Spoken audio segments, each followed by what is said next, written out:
Lord Douglas, Lord Douglas, Lord Douglas. I shall accompany you, Oscar, only if you agree not to introduce Bosie as the Lord Douglas. You're such a snob about titles, Oscar. You really are. If you insist, there are two satellites that round your corpulent sphere. Bosie, Douglas, and myself. If you insist, you may preface the one with the Lord Douglas, and the other with the Canadian Ross. Do not forget that my maternal grandfather was the first Prime Minister of Canada. My hair may not be spun of gold, nor my skin shine like Carrara marble, and I may possess only a passable faculty for poetry, but I am a more stimulating, challenging, witty, and delightful companion, and I refuse to play understudy to an obsequious Scots upstart, no matter how beautiful he may be. Oh, you say it all the time. Bosie's one of the immortals, Robbie.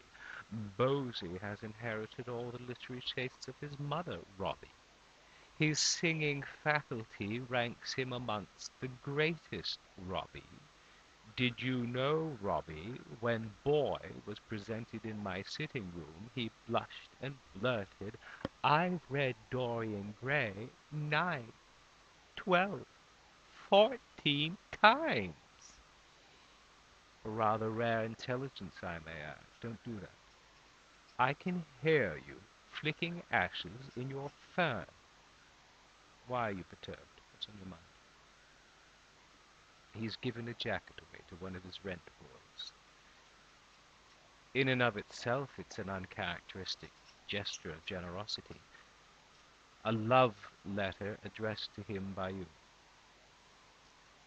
It's not a tragedy, but it is evidence of immorality. No, it would not be like Bosie to check the pockets before he gave something away. Anything could have been in them.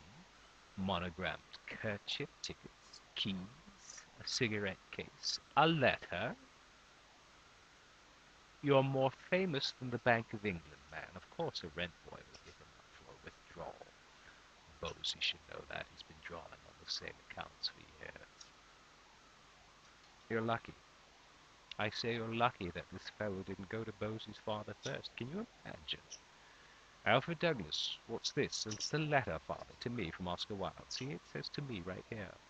Where? There. Where it says Hyacinth. I'm Hyacinth. Who helps him get dressed in the morning? Bosie Douglas certainly can't be capable of this feat all by himself. Stop laughing, Oscar. I can hear the china rocking in your dining room. This isn't Algiers. Algiers, Oscar. Remember? No, 2 puffs of hashish, no, paradise and beauty. This is England. You can bet anything you want in Algiers or Monaco or in Naples even. No one knows you there and they don't care. Paper the walls of your villa if you want with every piece of treaty sentimentality you and he exchange. It's a lack of discretion. This utter lack of discretion is, in his case, first and foremost in poor taste.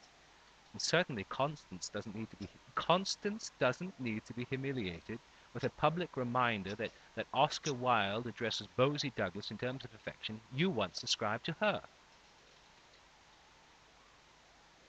Oh, stop it with this brooding silence. What have I done? Crossed the Rubicon?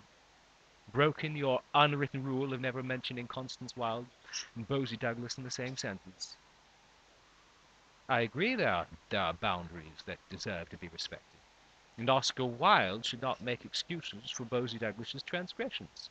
You're always making excuses for his behavior. What will you say next? That he has a severe allergy to champagne and only drinks out of the Blessed Martyr's attraction to punishment?